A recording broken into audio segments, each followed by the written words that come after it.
Section 5 of the 1987 Philippine Constitution states the maintenance of peace and order, protection of life, liberty, and property, and promotion of the general welfare are essential for the enjoyment by all the people of the blessings of democracy. And the prime duty of the government is to protect its people.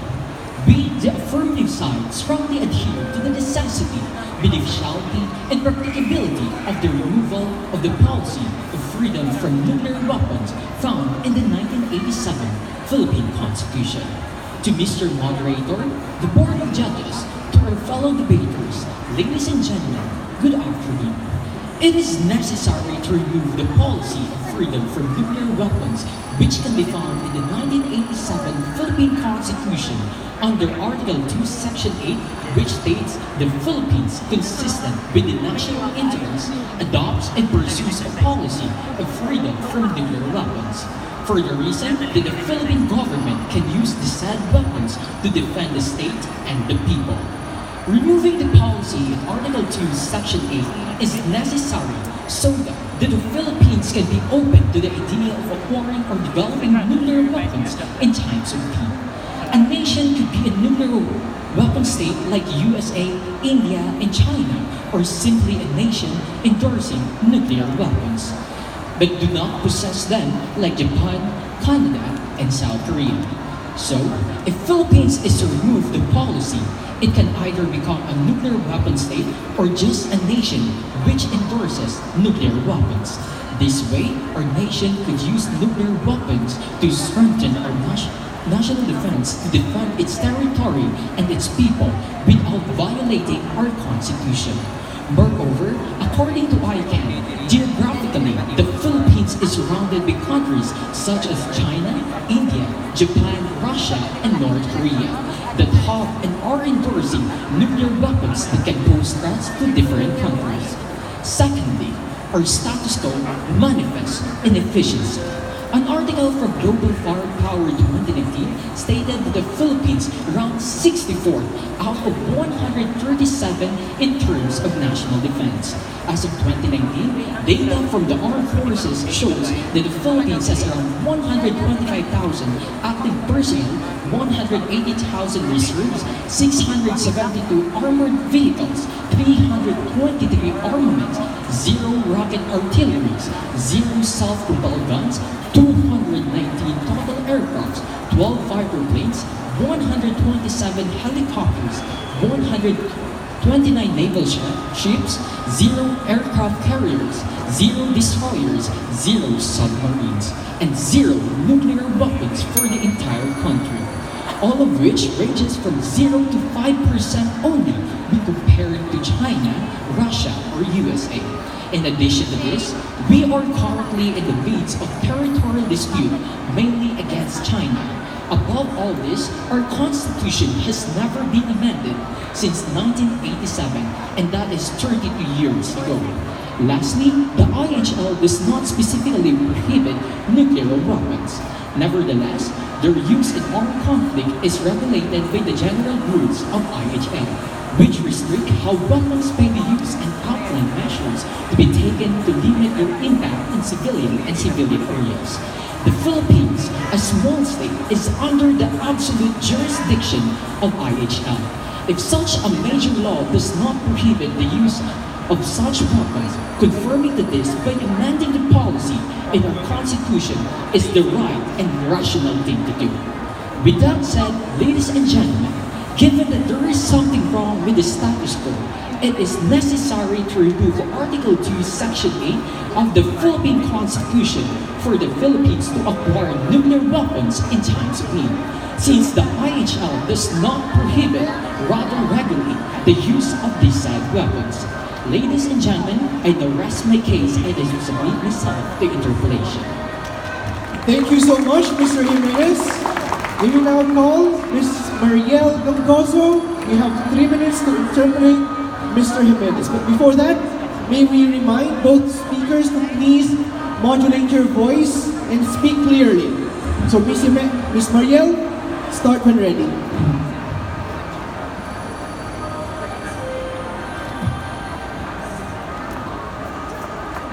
With your definition, you want to amend the status quo? With your given definition, you want to amend, to revise it, to add it. Yes, Mr. Speaker. Yes. Ms. Speaker. Which part of the provision you want to change? Which part exactly? Or do The you want to policy on the remove it freedom from completely? nuclear weapons, Ms. Speaker. What is your understanding of the constitutional provision, Article 2, Section 8? Removing the policy means allowing the nation to use or to acquire nuclear weapons in times of need. Ms. You keep Speaker. insisting that we need nuclear weapons. Is that the only way that we can acquire protection? Again, Ms. Speaker? You've been insisting that we need to have nuclear weapons, but is it the only way to defend our No, country? Ms. Speaker, we are not into developing this now. We are just removing the policy. Removing, but based on your definition, you meant to change it, to add something, or to subtract something from the Constitution. Yes. So, why are you contradicting your definition of terms, Mr. Speaker? You keep saying that you want to remove it, but clearly, by your definition of terms, you want to change it. Basically, change it to what exactly?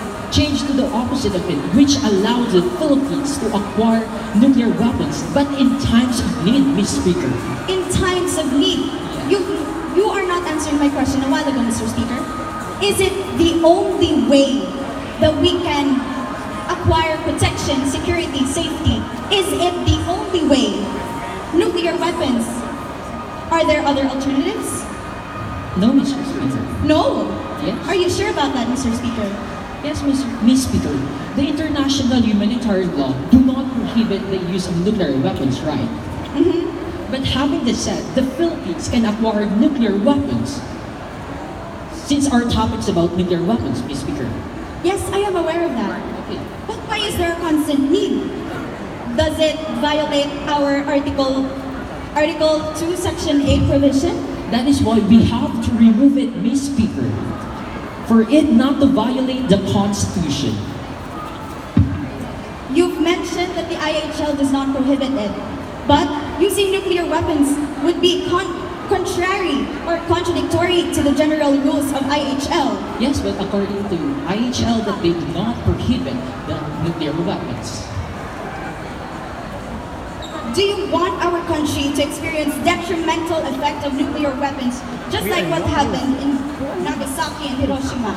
No, Ms. Speaker. But we are just developing it, Ms. Speaker. Developing it. Please are, enlighten me with the word developing it. What do you mean by developing it? we are not developing it now, Ms. Speaker. Would it violate Article 2, Section 2? Okay, thank you so much.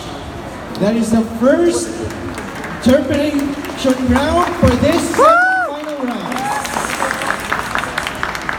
For our fellow shoppers here at SM City Iloilo, you're witnessing the semi-final match between John B. Lacson, Foundation Maritime University Arevalo versus Colegio de Sagano Corazon de Jesus. And now, may we hear from Ms. Mariel Gongozo, the necessity speaker of the negative side. Ms. Gongozo, you have 5 minutes. Start when ready.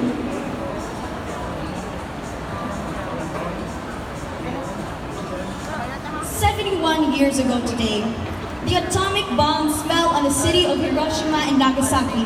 And according to international campaign to abolish nuclear weapons, it has caused the death of over 129,000 people. Most of them were civilians. Some 190,000 survivors of the nuclear attacks of World War II, called the Hibakusha, still carry with them the memories of death and destruction, radiation-induced diseases, and social stigma that the bombs left in their wake. Mr. Chairperson, honorable judges, worthy opponents, ladies and gentlemen and others, a pleasant day to you all. We, the negative side, adhere to the status quo that the policy on the freedom from nuclear weapons should not be removed from the Philippine Constitution. With these main points, first, adherence to the 1987 Philippine Constitution. The 1987 Philippine Constitution is a fundamental law of the land.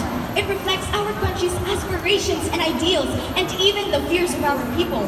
The enormous destructive capacity of nuclear weapons led the framers of the Constitution to include a provision to ban usage of these destructive weapons to prevent its occurrence within our land.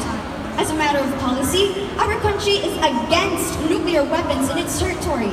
Freedom from the nuclear weapons is expressed explicitly under Section 8, Article 2 of the 1987 Philippine Constitution, which states that the Philippines, consistent with the national interest, adopts and pursues a policy of freedom from nuclear weapons in its territory. For Belejes, clearly the ban is only on nuclear weapons. Former Commissioner Ascuna said, the ban includes the use, stockpiling of nuclear weapons, devices, and parts thereof, not only possessing, controlling, and manufacturing, but also nuclear tests in our territory as well as the use of our country as dumping grounds for radioactive waste. Second main reason, we are consistent with the international law. Last September of 2018, the Philippines joins the international community in commemorating and promoting the International Day for Total Elimination of Nuclear Weapons. At a time when the United Nations has already invested so much in development, the environment, and peace, the United Nations as a global institution has the responsibility to protect our gains from devastation resulting from a nuclear disaster. The prosperity, the environment, and peace that we endeavor to nurture can be annihilated in a blink of an eye with a single nuclear incident. It is only rational for humanity to eliminate this nuclear threat.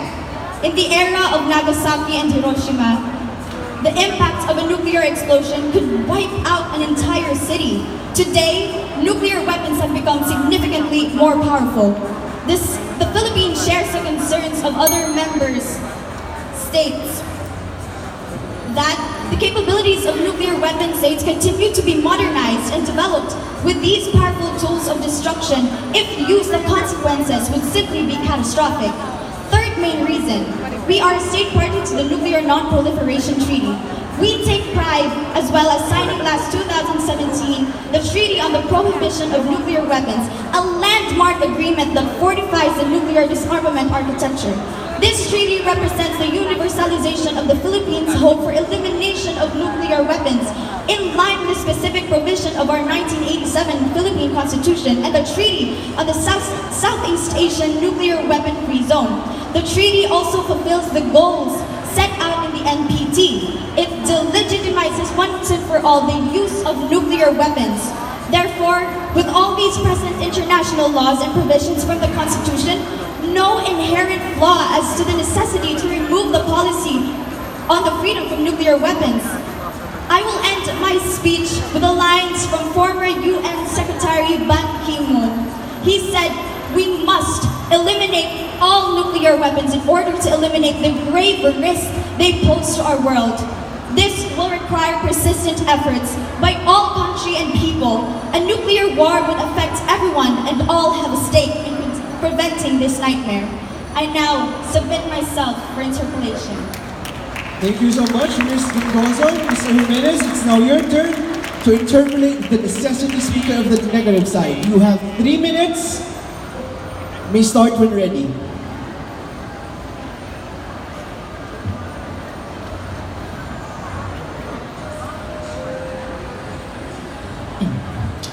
You mentioned that Philippines is against using the nuclear weapons, right? Yes, obviously, it is written in our Okay, Philippine I'm satisfied with your Constitution. answer. But you didn't mention valid proofs that validates your claim. Am I right? Valid proofs? It is written in our 1987 Philippine Constitution. If you were listening to my speech, you would get that, Mr. Speaker. Okay, Mr. Speaker. Then what is your proof with your claim? Because in the first place, we are caused into amending the Article 2, Section 8 of the Constitution. Why are you pushing using nuclear weapons? I am not pushing the use of nuclear weapons. What do you mean by proof? What do you want exactly? What proof in particular? Mr. Speaker, I am the one who is interpolating. But I'm for clarification, Mr. Speaker. Next question. Are you aware that the Philippines is lacking of national defense? No, I do not believe that we are lacking in national defense. So, I'd like to inform you that our forces is 0 to 5% of the Russia only, and the China and the US. So, But next Mr. question. Speaker, you're comparing this to different countries. Obviously, you're comparing it to Russia, to China, to the US. So what's your point, Mr. Speaker? Next question. Are you aware that we are currently in the midst of territorial dispute, mainly China? But Mr. Speaker, are you also aware that it has already been resolved by our President currently? Where did you get that proof, Mr. Speaker? Ms. Speaker, could you please give me that proof? Okay, Mr. Speaker, let me proceed to my next question. If the policy will not be removed, will the policy defend the Philippines from nuclear attack? Yes or no, Ms. Speaker? Nuclear attacks? Yes, Ms. Speaker. May I remind you, Mr. Speaker, that none of these countries can just easily attack Yes a or country. no, Ms. Speaker? No, but your question is quite Ms. Speaker, yes or vague, no? ambiguous. Mr. Speaker,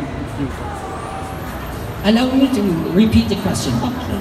If the policy will not be removed, will the policy defend the Philippines from nuclear attack? There are other alternatives, Mr. Speaker. What are those Nuclear weapons alternatives, Mr. nuclear weapons does not equate to protection, Mr. Speaker. But it is the ultimate the name defense, Ms. itself, Speaker. the title itself is an amalgamation of the two most destructive things in the world, nuclear and weapons. Do you But are really you think that's also aware that we are to not protection? developing it now? We are developing our military forces, Mr. Speaker. Do you think it is not enough? So give me that proof. Are you sure that we are developing our military forces? yes, we are developing Give our me the proof, Ms. Speaker. with the budget, Mr. Speaker. As So- we all know, we have the budget. Budget As we all know, so, 188.2 Mr. Moderator, million. she committed an argumentum ad populum. Argumentum ad populum. Okay, bring it up, guys. Okay, that is the second interpellation round between John B. Lacson Foundation Maritime University in Revelo versus Colegio del Sagrado Corazon de Jesus. With their proposition, let it be resolved that the policy on freedom from nuclear weapons be removed from the Philippine Constitution. And now, for the second speaker of the affirmative side, let us call on Ms. Kisha Camille Tenefrancia. Ms. Tenefrancia, you have 5 minutes for your speech. You may start whenever you're ready.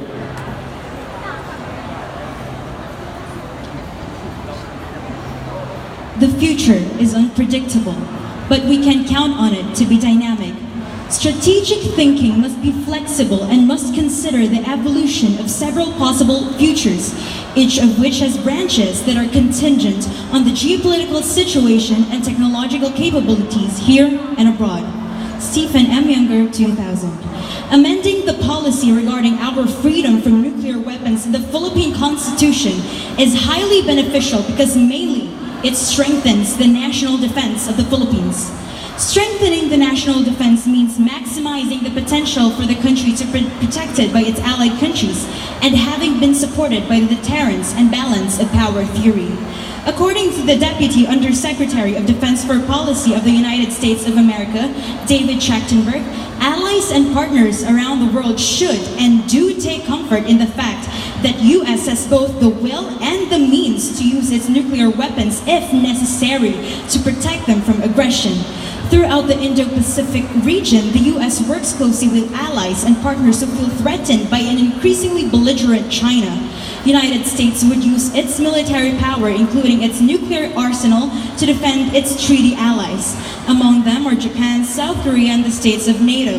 Furthermore, as stated by Defense Undersecretary Cardozo Luna, the annual military training exercise, Balikatan, which means shoulder to shoulder in Filipino, aims to make sure Philippine and U.S. militaries can work jointly in the event that the two countries need to invoke the Mutual Defense Treaty, which binds them to come to each other's defense if their sovereignty is threatened. Thus, if the Philippines amends its constitution, it will maximize its potential to be protected by its allied countries so that it will stop living in fear of its adversaries' present or future conventional strength. Deterrence, a military strategy under which one power uses the threat of reprisal effectivity to preclude an attack from adversary power. According to Thomas Schilling, it can therefore be summarized that the use of the power to hurt as bargaining power is the foundation of deterrence theory and is most successful when it is held in reserve.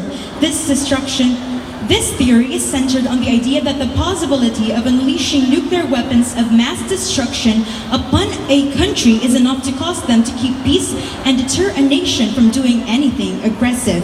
With the amendment of our Constitution, any threats or aggressive actions towards our country will be deterred and countries are open for negotiation. Based on Avery Goldstein's book, Deterrence and Security in the 21st Century, for small states in this context, the Philippines, even a small nuclear deterrent can be very beneficial to our national interests. As stated in the book Theory of International Politics by Kenneth Waltz, an American political scientist, balance of power is one of the oldest and most fundamental concepts in international relations theory. All variations and interpretations of the theory are premised on the minimum of a tendency and the maximum of a law-like recurrent equilibrium model. According to this model, imbalances and concentrations in military and material capabilities among the great powers are checked and the equilibrium is restored in order to ensure survival. To restore the balance, there is internal military build-up, the formation of counterbalancing alliances, passing the buck of balancing to another state, partition and compensation in post-war peace settlements, and emulation. Hence, with the acquisition and development of many countries around the globe of nuclear weapons, we cannot take the risk of not using them, be left behind, and be vulnerable in times of absolute need. Once again, the removal of Article 2, Section 8 of the Philippine Constitution is highly beneficial because mainly it strengthens the national defense of the Philippines. Strengthening the national defense means maximizing the potential for the country to be protected by its allied countries and having been supported by the deterrence and balance of power theory. Ladies and gentlemen, a ban on the use of nuclear weapons of our country does not protect us from other states who are free to use whatever nuclear weapon they want. Amending the policy in the Philippine Constitution regarding our freedom from nuclear weapons will benefit us in the future, and it will benefit us now. Thank you. Thank you so much, Ms. Senator. And for the third interpellation round, may we call on Mr. Francis Javier III. Mr. Francis, you have 3 minutes for your interpellation.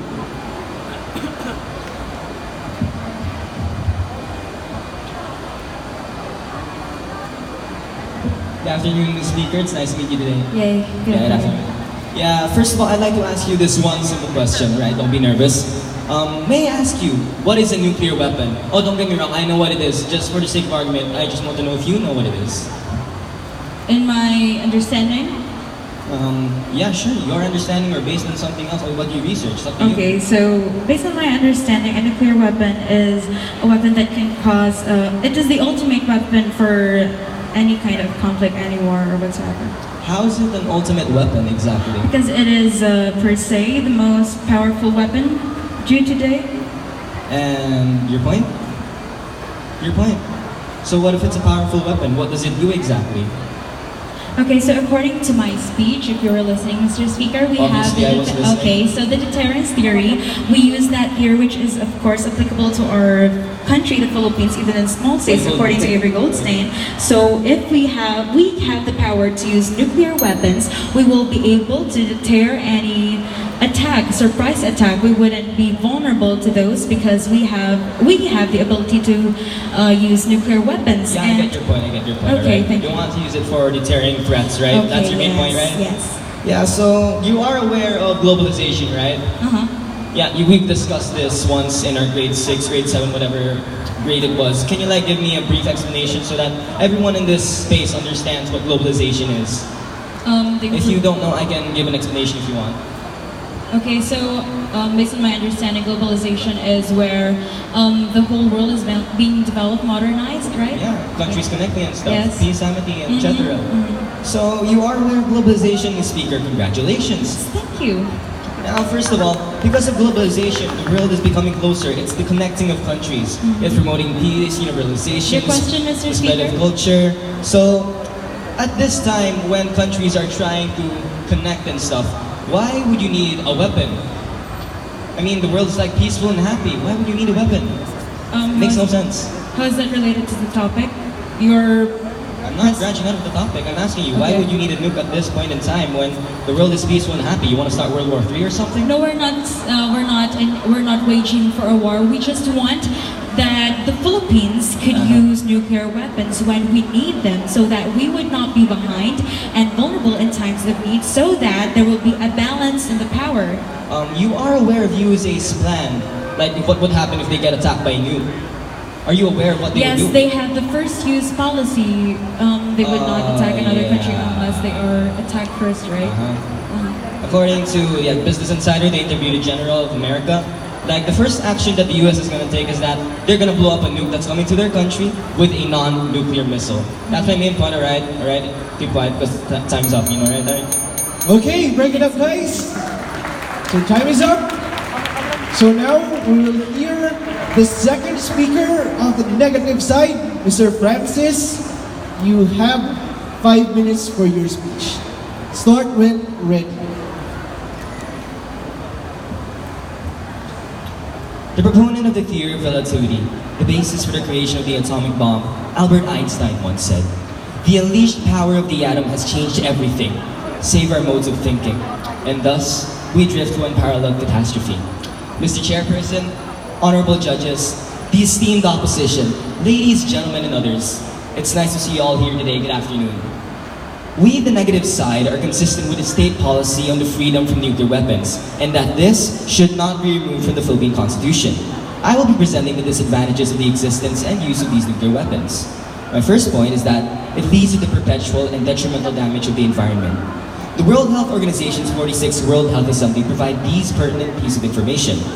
Within the extensive destruction of the built environment, a nuclear explosion will destroy public health and sanitary health facilities, thus opening the way for the spread of disease. Great numbers of putrefying human bodies and animal carcasses, as well as untreated waste and sewage, would provide easy breeding ground for flies and other insects. Diseases like infectious hepatitis, amoebic dysentery, malaria, and etc. would occur in epidemic form over a large area. Trees, especially evergreens, will suffer, and weeds which are more resistant would proliferate. Plant pests who are resistant would abound. The marine ecosystem would become contaminated and suffer similarly. My second point is that nuclear weapons can cause immense damage and loss of life.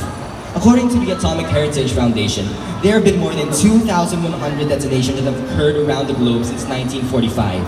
Some have occurred underwater, while some have occurred underground. But nonetheless, these explosions are harmful to the environment.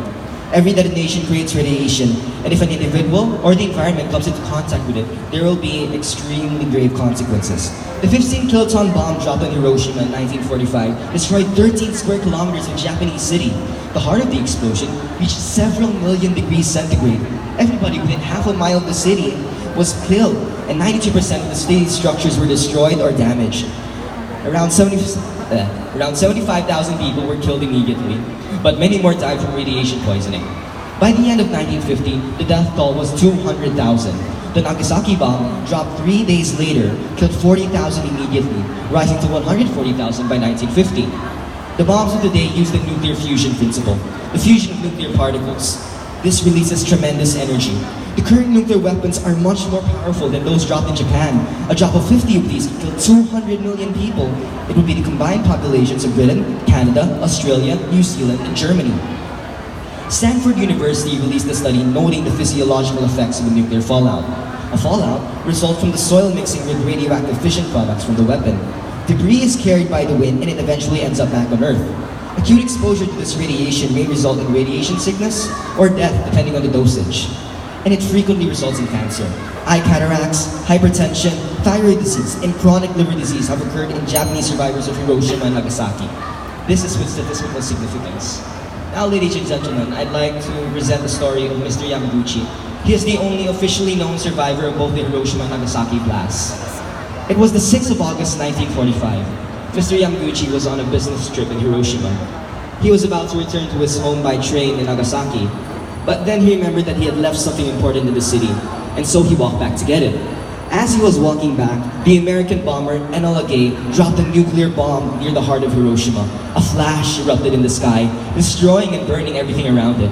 Mr. Yamaguchi was roughly 2 miles away from the center of the blast, and yet he suffered temporary blindness, burns at the side of his body, and permanent loss of hearing in his left ear.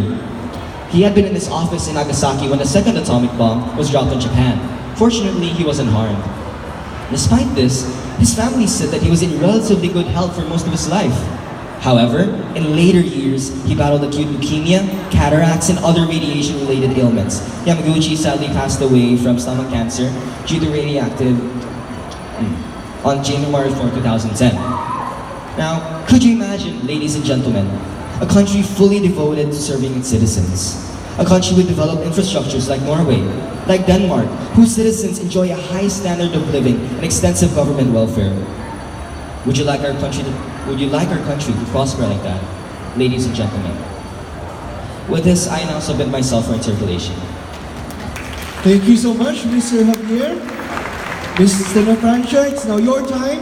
3 minutes to interpolate. Before that, for the information of everybody, the moderator gives the first warning to Colegio del Sagrado Corazón de Jesus. Please use your notes when communicating, okay? This is a reminder for both teams to please abide with our rules this afternoon. And now, Mr. Francia, it's now your time. 3 minutes. Start when ready. Good afternoon, Mr. Speaker. Yeah, good afternoon once Okay, again. so you have stated that nuclear weapons cause detrimental effects, right? Detrimental effects of the Okay, environment. now are you aware of our proposition to remove only the ban but not to use nuclear weapons fully? Are you aware of that, yes or no? Yes, I'm aware of the proposition. But why are you talking about the detrimental effects, environment, diseases, when it's irrelevant in this topic? We're only talking about constitutions here. I'm the beneficiality speaker. Can't you I'm find the s- other points? Okay. The reason that so I'm next discussing this- question, do you know when was the actual bombing in Hiroshima and Nagasaki was? If you listen to my speech, yes. I know, but I'm actually asking you for you to answer. Excuse me, I can't hear you. Can you repeat the question? Just answer my first question, please. Which first question are we talking Do you know about? when was actually the bombing in Hiroshima? If you listen to my speech, yes, it was in 1945. The actual date, month, and day. Is that significant? It's significant to my question. I can ask the questions whatever that I want, right? I'm the one asking you here. Yes, but what we're talking about Okay, is- August 6th and August 9th, since you don't have the audacity to inform us all, and that was like 74 years ago. Yeah. What you are talking about are the effects of using nuclear weapons, when in fact our topic here is about the Constitution, amending the policy. And I would just like, so this was used for offense, right? Yeah, this was used for offense. And today, and how many, and when was the next time that a nuclear bomb was used for offense? For That was offense. the very last time, the first Yes. and very last time, right? Yes, this was So the that first means nations developing nuclear weapons use it only for protection, so that there would be a balance in power. That's your point, Ms. Speaker. That is my point. So are you also aware that, so how is amending our policy alone connected to the effects to the environment? What I'm trying to So say, that- Speaker, is the reason why we should not amend or remove this part of the Constitution. Mainly because if you would remove it, like, it would be inevitable that we would need to use nuclear weapons. For defense, you say, right? For defense. So what's your plan exactly? For defense, how? We will use deterrence. We would, What? so that we would not be left behind, so that our allies can maximize their full nuclear umbrella to us. Do you Then- know that? Then why does it have to be nuclear weapons? Why I'm the can't one you just interpolating you strengthen hard. Do not ask me, Mr. Speaker. I'm not And asking. how I'm just asking for our clarifications. lives does amending our Constitution alone kill millions of people? What are you trying to say, Ms. Speaker? Yes or no? Does amending our Constitution alone kill millions of people? It might lead to it. No, no. Yes or no only. To my no. Okay, but yes, that's your answer. But Yeah. what we're talking about here only is the Constitution, the policy. I would just like to make that clear to you. So with or with Okay, thank you so much. And that is the fourth interpretation round for this semi-final match between John P. Lacson Foundation Maritime University Arevalo for the affirmative side versus Colegio del Sagrado Corazón de Jesus for the negative side. Their proposition, let it be resolved that the policy on freedom from nuclear weapons be removed from the Philippine Constitution. And now, the last speaker for the affirmative side, Mr. Reynaldo J. Ali III. You have 5 minutes. Start when ready. A constitution is the lifeblood of a nation. You don't change a constitution to suit a particular moment. You do it to set the foundation of a society for 100 years. Peter Wallace, 2018. Good afternoon, everyone. The arguments of our opponents are solely based on a concern for the safety and protection of civilians from the negative effects of nuclear materials. However, we from the affirmative would like to reiterate that these arguments are defective. Our proposition states that our side is for moving the removal or is moving for the removal of the nuclear weapon ban. For clarifications, the affirmative does not support the death of thousands and even millions of civilians. Ladies and gentlemen, allow me to show you why the removal of the ban is practicable in 3 major points. First, removing the ban is practicable, as stated in Article 17 of the Philippine Constitution. Second, removing the ban does not violate the Treaty on the Prohibition of Nuclear Weapons because we didn't ratify it, and nowhere in the international humanitarian law is it stated that all nuclear weapons should be banned across the globe. Rather, there are regulations. Lastly, removing the ban has the same process and expenses with ratifying the Treaty on the Prohibition of Nuclear Weapons. Our Philippine Constitution has remained unchanged for over 32 years. According to Peter Wallace of the Philippine Daily Inquirer, change in the Constitution is so important, so fundamental to the nation that any amendment must be done with cold reason, dispassion, and detachment. Doing it the right way must dominate. The Philippine Constitution needs countless forms of amendments, Article 2, Section 8 being one of them. If the negative side is truly concerned with the human rights and well-being of the innocent, then they will support anything that will lessen the burden of not having enough military protection. Removing the ban as early as possible can give us more time to prepare for the impending danger of a nuclear war, and it would be very impracticable, even impossible to remove the ban in times we may need it the most, and that is when nuclear war is already happening. In addition, the proposition states that we are for the removal of the ban, which is definitively equal to amending it. We, the affirmative, did not fail to reiterate that we are only for the amendment of a certain section, but not for trashing the entire and whole Constitution. Therefore, ladies and gentlemen, removing the ban also means that we are amending or improving it. We did not imply that we are for the creation of a new Constitution. Furthermore, removing the ban is practicable because we are not bound by the treaty that we only signed but we did not ratify. According to the ICAN, 70 countries signed the treaty, which includes the Philippines, but only 25 countries ratified it. The Philippines is not one of the 25. Furthermore, according to the full text of the treaty, a signature does not legally bind the signatory state or require it to begin to implement the provisions of the treaty. To become legally bound by a multilateral treaty, a signatory state must subsequently deposit its instrument of ratification, acceptance, or approval. Ladies and gentlemen, it is 2019 and our country has yet to ratify the treaty. Therefore, we can say with great proof that our country could not suffice a complete ban on nuclear weapons.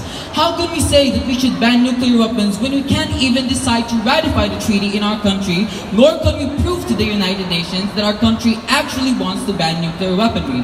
Lastly, under Article 18, Section 4 of the Philippine Constitution, the concurrence of at least 2/3 of all the members of the Senate is needed to ratify all treaties and international agreements, including the Treaty on the Prohibition of Nuclear Weapons, which was back in 2017. Ladies and gentlemen, indeed, removing or amending a certain part of the Constitution entails money. However, no money is wasted for the betterment of Filipinos. Therefore, it is not a strong argument to say that removing a ban would cost a lot of money when ratifying the treaty has the same process and expenses. To conclude, ladies and gentlemen, Article 2, Section 8 of the Constitution must be removed, and we must do it now. With this, I rest my case and I submit myself to interpellation. Thank you. Thank you so much, Mr. Aria. We will now call Mr. Carl Renzo Justin Carpio. Mr. Carpio, you have 3 minutes to interpellate Mr. Alia. Start when ready. Good afternoon, Mr. Speaker. Good afternoon. Very good speech, thank you. But unfortunately, I disagree with some points. First of all, can you please repeat for me your introduction quotes? I said that the Constitution is lifeblood of a nation. You don't change it to to change a constitution or a particular moment. You do it to set the foundation of a society. For That was 100 years. not your introduction quote. The very first thing that you said about That's values. the first thing I said. I said a constitution is the lifeblood of a nation. You don't change a constitution to suit a particular moment. You do it to set the foundation of a society for 100 years. Okay, Peter what Ball's about when you 2018. talked about like Okay. 100 years or something? Yes, I said you do it to set the foundation of a society for 100 years. Okay, Peter so, Ball's okay, thank you 2018. very much for Okay, answering thank that you. question. You're very insisting on saying that as the affirmative side, you would just amend the Constitution, Yes. right? Yes. But do you believe when I say when you amend something, especially the ban, the freedom from nuclear weapons, Yes. don't you agree with me when you want to remove that, it will eventually lead us to possessing those weapons? Yes, but like I said, we're not going to possess it now. We're only Okay, going to remove what's the ban. point? What's the point of you amending this constitution if you would not say that eventually we would not possess these weapons? I am only saying that we are removing the ban so that in the future we may be able to In use the it. I am future, not is the saying that future we are going- promised? No, Mr. Speaker. Exactly, it's Okay, not promised. thank So you. why would you say that you would just remove the constitution and not admit that eventually we would possess these weapons if we would amend the constitution? You're the practicability speaker. You should know that. Okay. Okay. Next question. Thank you. I'd like to ask you, do you know how much does a nuclear weapon cost? Yes, Mr. Speaker. Can you please give me It that costs data? at least $1 billion. Okay, Yes. that's a big number, right, ladies and Yes. gentlemen? Do you know how much did the government Mr. allocate the Speaker- budget? No, we're the practicability speaker. okay. We need to Okay, well, discuss let me that, tell okay? you this, Mr. No, this is Speaker. my time to Okay. ask you. Please listen to me, okay? What? Okay. It's not your time to Please answer. It's ask my me. time to answer, Mr. Speaker. Are you? I'm the one asking. Okay, well, I'm you. going to start to the from next Here, question. Mr. Moderator. Please lead to the next question. Bring it up, guys. Please proceed to the next Okay, question. let me ask you and just listen to me. Okay. Are you aware how much the government allocated Yes. the budget for the Department of National Yes. Defense? How much is that? That's about 200 billion pesos. Am I correct? Where did you get that? Can you That's give me from a the sign? news. The What GMA news? network. Okay. What news? GMA network. Okay, thank Okay. you for your answer. But Thank you. Do you think that this budget is enough for us to acquire Well, Mr. nuclear Speaker, don't you weapons? think that it would be more practicable to lose a lot of money if we didn't protect our So country you from would just nuclear war? ignore that we cannot- Rather than Would you just ignore that we cannot develop our education system, our healthcare system, and prioritize But the then development how of these is that nuclear related weapons? to It amending would the law, lead to Mr. that, Speaker? We're only If talking you about amend amending the Constitution, law. it would lead to Well, we us are saying that possessing we it. should amend the law as soon as possible because it would be impossible Well, to about amend it Constitution, do during you think we nuclear have wars. the time and expense to amend the Yes, Constitution? of course, Okay, because if very it's good, worth it. guys. Okay, that was the second to the last interpolation round for this semi-final round. And now, to cap the speeches for this afternoon's debate, practicability speaker, Mr. Carl Renzo Justin Carpio, you have 5 minutes. Start when ready. The former US President Ronald Reagan once envisioned for a nuclear weapons-free world. He said, "We seek the day for total elimination of nuclear weapons from the face of the earth." Mr. Moderator, honorable judges, our esteemed opposition, everyone, a blessed day to all of you. We, the negative side, firmly believe in the status quo that the policy on the freedom from nuclear weapons should not be removed from the Philippine Constitution. My colleague, the second speaker, cited unspeakable effects of nuclear weapons in the entire humanity. And I will be presenting why we should negate the adaptability of the proposition for the following reasons. First, there is an enormous allocation in government spending. Z. Whitman of New York, a senior writer from the Union Concerned Scientists blog, once asked, "How much does it cost to create a nuclear weapon?" For the information of everyone, a nuclear weapon has two basic parts. It is the warhead or bomb and the delivery system.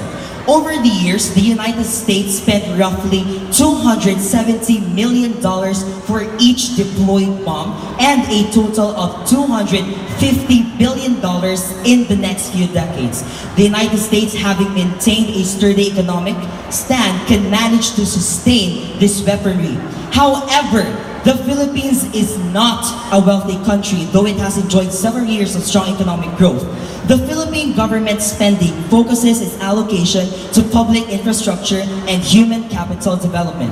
It was stated under the 2019 General Appropriations Act that a budget of 188.2 billion pesos is allotted to the country's Defense Department for the intensification of the country's military capability against foreign and domestic threats. However, acquisition or development of nuclear weapons is implausible.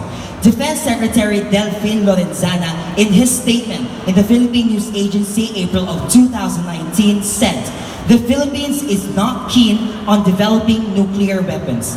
He further said that to develop our own nuclear weapons is very unlikely for several reasons. First, we are not technically and technologically capable. Second, we are a signatory to the Nuclear Non-Proliferation Treaty. And third, our Constitution states that we denounce war as an instrument of national policy. And that goes to my second point. There is a rigorous approach in amending the Constitution. Amending the 1987 Constitution is the most important and contentious change this country will face if we are going to adapt this proposition. It needs to be done with utmost care. Article 17 enumerates the methods of amending the Constitution, namely, Congress upon a vote of its members, a constitutional convention, and third, upon direct proposal by the people through initiative. All these methods take time and expense. The debate alone in Congress could last about a year or two, considering the ignorance, incompetence, the lack of ability, knowledge, and experience in drafting amendments or revisions to the Constitution among majority members. In addition, and in comparison, in the case of the proposal to change our form of government to federalism, the House Committee on Constitutional Amendments estimates that the government will spend 204 million pesos if Congress convenes as Constituent Assembly to propose amendments to the Constitution, an estimated cost amounting 11 billion pesos for Constitutional Convention. Once again, ladies and gentlemen, there are many reasons why the present Constitution should not be amended or revised. For some, it is too lengthy, and to borrow a legalese, it has the proximity of a code. Let us be reminded that our Philippine Constitution is written not for scholars or not for lawmakers, but it is written for the citizens of the country. Hence, the removal of the policy on the freedom from nuclear weapons is not feasible. There is a greater battle mankind must fight. Humanity's fight right now is for humanity's general survival. And with this, I submit myself for interpellation. Thank you so much, Mr. Carpio. Now may we call on Mr. Alia. Mr. Alia, it's now your time to interpolate. You have 3 minutes. Start when ready. Good afternoon, Mr. Speaker. Good afternoon. Now, former U.S. President Ronald Reagan said that the world should be nuclear weapon free, right? Yes. Now, let me ask, is the same country that was under Reagan's presidency, does the same country that was under Reagan's presidency ban nuclear weapon? No. Okay, so am I correct when I say that the United States, now next question, am I correct when I say that the United States is the second in the world that has the most amount of nuclear weapons in the entire world, right? I'm not aware of that, please enlighten me. Well, actually, second to Russia, the United States is the second second country in the entire world that has the most nuclear weapons. Okay, and thank your you. point is? Now, I was just asking you if you were aware, Mr. Speaker. Okay, thank you for that was my letting me point. And thank you. Now, are you aware of how long? Oh wait.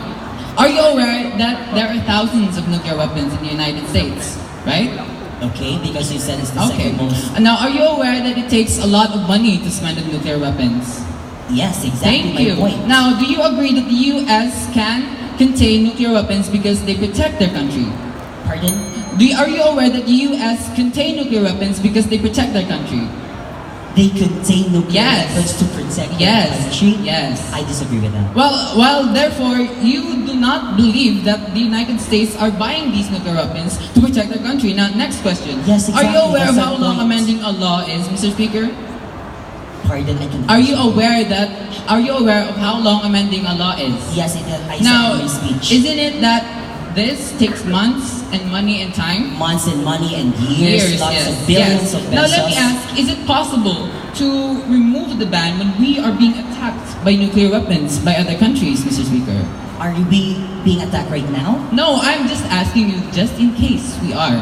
Just in case Yes, you are. in the future, because... And your point is? Yes, I'm asking you, is it possible to remove the ban when we are currently under the attack of nuclear weapons? Yes or no, Mrs. During the war, we Yes. removed it just from... No. Yes, okay, thank you. Now, you mentioned earlier that approving an amendment takes time, right? Yes, and Now, money. are you also aware that approving an international agreement and treaty also takes time and money, the same way amending a law Okay, is? and your point is? My point is, why are you going to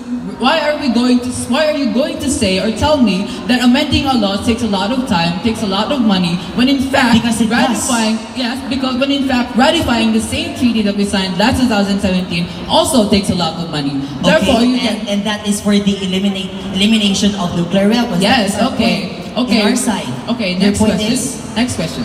Now, do you believe that? Okay, are you also aware? Now, are you aware that we are now state partners with the USA? I'm not, please enlighten me. We are actually. Okay, Now, are thank you you. also aware that the USA would be happy to help us when we are in war? That's great, and your point Okay. is? Now, do you agree that the USA will help and give nuclear weapons because we have supported them the same way? Time's up, thank you. Okay. Okay, that was the last interpellation round for this afternoon's debate. And at this juncture, we will give both teams 10 minutes.